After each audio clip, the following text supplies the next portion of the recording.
Exercise 6.3 question number second देखना है। Triangle ODC similar to triangle OBA is given. एक figure आपको दे रखा है, इसमें ट्रायंगल ओडीसी और ओबीए ये दो ट्रायंगल्स आपको सिमिलर दे रखे हैं। सबसे पहले आपको ट्रायंगल्स आइडेंटिफाई करने हैं, ट्रेस करने हैं डायग्राम में, ठीक है। वहीं से आपकी सारी अप्रोच बनेगी। आपको ये एंगल 70 दे रखा है, ये एंगल 125 दे रखा है। अब आपको ये तीनों एंगल्स निकालने हैं, डीओसी, डीसीयू और ओबीए, तीनों एंगल्स आपको फाइंड आउट करने हैं। तो इसमें सबसे पहले मैंने यहाँ पे अप्लाई किया एंगल डीओसी प्लस 125 प्लस 180। देखो ये पूरा एक स्ट्रेट लाइन है, तो ये जो एंगल है डीओसी और ये जो एंगल है 125, ये दोनों लीनियर पेयर बनाएंगे क्योंकि ये एक स्ट्रेट लाइन पर है। तो angle DOC plus 125 equal to 180, ये हमने लिख दिया लीनियर पेयर प्रॉपर्टी से। या लिख सकते हैं बिकॉज बी ओ डी है स्ट्रेट लाइन, ठीक है, ऐसा भी लिख सकते हैं। तो ये 120, यहाँ से आपको डी ओ सी मिल जाएगा 125, उधर ले जाके 180 में से माइनस करेंगे तो 55 मिल जाएगा। ये आपको 55 डिग्री आ गया ये। अब ट्रायंगल ए बी सी में now in triangle D O C triangle में एंगल सम प्रॉपर्टी अप्लाई करेंगे। Angle sum property D O C triangle D O C. अब देखना इस ट्रायंगल में हमें ये एंगल 55 मिल चुका है और ये एंगल हम निकाल सकते हैं। ये एंगल ये वाला है ना, ये वाला एंगल हम एंगल सम प्रॉपर्टी से कैलकुलेट कर सकते हैं। तो यहाँ मैंने एंगल सम प्रॉपर्टी अप्लाई की, 70 plus 55 plus angle D C U the sum of all three angles equal to 180 degree लिखा। तो ये 70 प्लस 55 125 होगा, उधर ले जाके 180 में से माइनस करेंगे तो ये आपको एंगल डी सी ओ 55। तो ये सेकंड आंसर हो गया आपका। एक आंसर ये हो गया, दूसरा आंसर ये हो गया, ठीक है। अब हमें एंगल ये थर्ड जो एंगल बचा है ओ ए बी, ये और निकालना है। तो ट्रायंगल ओ डी सी और ट्रायंगल ओ बी ए ये दोनों सिमिलर हैं, ये आपको क्वेश्चन में गिवन है, ये चीज़ आपको गिवन थी, ठीक है। तो जब ट्रायंगल्स सिमिलर हैं तो उनके करस्पॉन्डिंग एंगल्स इक्वल होते हैं। तो ट्रायंगल ओ डी सी, ये देखिए ओ डी सी और ट्रायंगल ओ बी ए, इन दोनों के ये वाला एंगल और ये एंगल, ये दोनों एंगल कैसे होंगे, करस्पॉन्डिंग एंगल होंगे। तो यहाँ मैंने लिखा है angle O C D, angle O C angle O C D है equal to angle O A B, क्योंकि ये क्या बना रहे हैं आपके, ये C P S T corresponding parts of similar triangle, दोनों एंगल करस्पॉन्डिंग एंगल हैं दोनों सिमिलर ट्राइंगल्स के। तो ओ सी डी तो ऑलरेडी हम 55 कैलकुलेट कर चुके हैं, तो यहाँ पे ओ सी डी के प्लेस पर 55 लिख दिया। तो एंगल ओ ए बी ये आपका 55 आ जाएगा। तो ओ ए बी 55 आ गया, डी सी ओ भी 55 आ गया और डी ओ सी भी 55। तो ये तीनों एंगल 55 डिग्री। तो नेक्स्ट क्वेश्चन देखते हैं।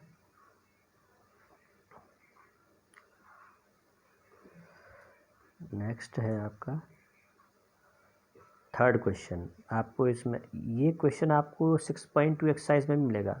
तो आप ये वाले तरीके से करना, वहाँ पर थेल्स थ्योरम से भी कर सकते हैं, लेकिन आप इससे करना, इससे आपको इजी पड़ेगा। तो ए बी सी डी आपको ट्रेपेजियम दे रखा है, A B C D is a trapezium. तो हमने ऑर्डर में इसके वर्टिसेस लेते हुए, और उसमें ए सी और बी डी क्या बताएं, diagonal. A C and B D are, ये गिवन में लिखेंगे, A C and B D are diagonals of trapezium A B C D such that A B parallel to D C, क्योंकि trapezium की opposite side का एक pair parallel होता है। तो A B parallel to D C इसमें given है। आपको प्रूव करना है A O upon C O C equal to O B upon O D. तो हमने ये जो जब भी आपको इस तरह का रेशो वाला स्टेटमेंट मिल जाए ना, तो समझ लेना कि यहाँ आपको दो ट्रायंगल सिमिलर करने हैं। अब आप ये ट्रेस करो कि इसमें जो रेशो में जो साइड्स आ रही हैं, जैसे ए ओ, ओ सी, ओ बी, ओ डी, ये कौन से दो ट्रायंगल्स में आ जाएंगी। अगर हम ए ओ की बात करें तो ये रही ए ओ बी की बात करें तो ये रही, ओ सी की बात करें तो ये ओ सी की बात करें तो ये रही, और ओ डी की बात करें तो ये।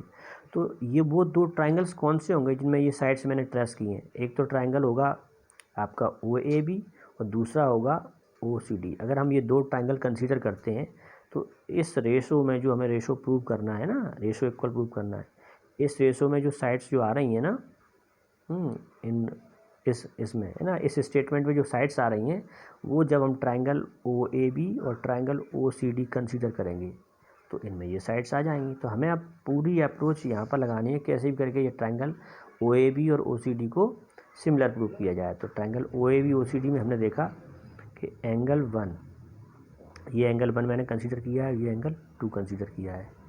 तो एंगल 1 इक्वल टू एंगल 2 है, यानी कि ये आपका यहाँ पर ये हो जाएगा।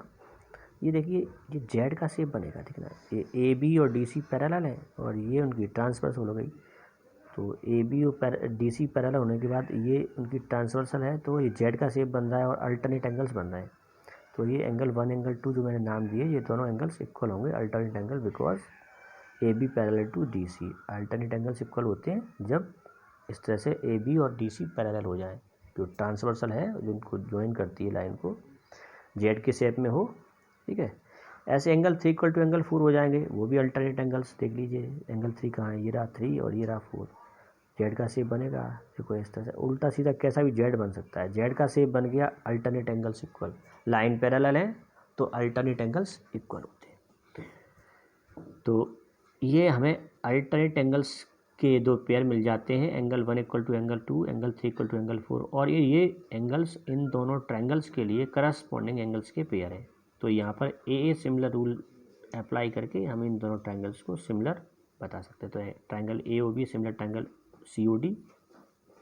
तो यहाँ पर हम इनकी करस्पॉन्डिंग साइड्स देखें, क्योंकि हमने इनको सिमिलर ऑर्डर में ले लिया है, क्योंकि हमने जानबूझ के यहाँ पर AOB और COD लिखा, ये देखते हुए कि एंगल 1 एंगल 2 है। देखिए यहाँ पर ये वर्टिसेस और ये वर्टिसेस करस्पॉन्डिंग वर्टिसेस होंगे, और ये वर्टिसेस और ये वर्टिसेस करस्पॉन्डिंग ऑर्डर होंगे। तो ट्रायंगल के नाम मैंने दिए, तो मैंने जब यहाँ से स्टार्ट किया नाम AOB, तो जब मैं इसका स्टार्ट करूँगा तो COD है ना। करस्पॉन्डिंग वर्टिसेस को ध्यान में रखते हुए ट्रायंगल्स के नाम सिमिलर जब हम लिख रहे हैं उनको, है ना, सिमिलर साइन के साथ में लिख रहे हैं, तो ऐसे लिखना पड़ेगा।